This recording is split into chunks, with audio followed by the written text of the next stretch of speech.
As inflation worries grow, President Trump's proposal to suspend the federal gas tax to bring down prices is hitting some roadblocks in Congress. Let's get to Emily Wilkins in Washington with the details. What are you hearing about it, Emily?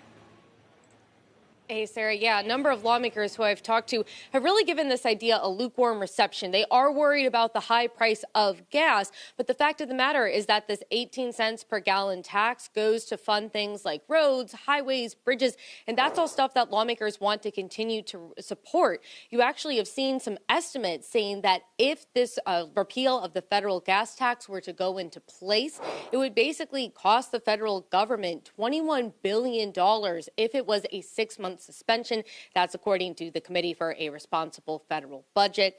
Senate Majority Leader John Thune talked a little bit about this to reporters yesterday. He said he's open to hearing what the president has to say about this, but he wants to make sure that consumers would ultimately benefit, that those savings would be passed down. And of course, he did have some infrastructure concerns. Listen to what he had to say.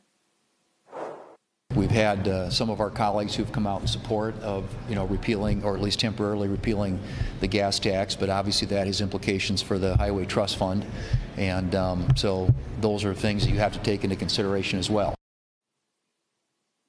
Democrats also have concerns about this idea. We spoke with Senator Cory Booker, who said ultimately taxpayers would still wind up being hurt. They might save some on gas, but it would lead to worsenings of roads and bridges. It's really robbing Peter to pay Paul, because remember, the gas tax comes out of our transportation trust fund that has a big debt. It should be repairing our roads and bridges.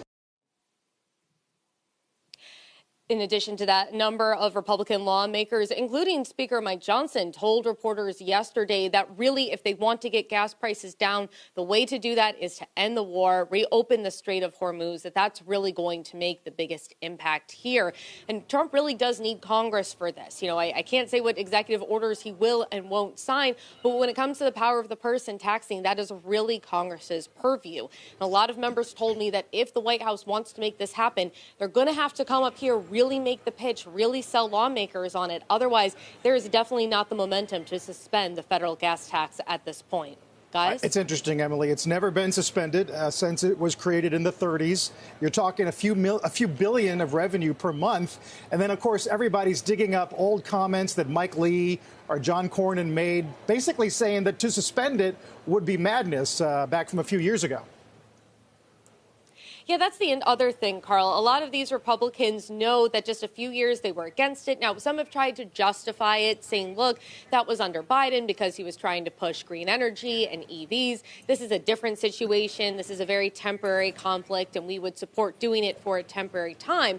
At the same point, you just have a number of lawmakers on both sides of the aisle who say, yeah, we do need to address gas prices, but really getting rid of the gas tax is not the best way to do it because of the other impacts it's going to have on federal funding. What about going state by state? I mean, there are state gas taxes as well. Can the states do some of this on their own? That's a really good question, Sarah. I mean, it'd be very interesting to see if some of the state legislatures that are still in session, most of them, are now starting to gavel out for the year, could potentially be looking at something like that. Also spoke with Senator Mike Rounds, who mentioned that if they were able to move something on, say, ethanol or E15 year-round gas, that could potentially lower costs as well. That's something the House is actually going to be voting on a little bit later today, but it's not clear at this point if that's going to pass.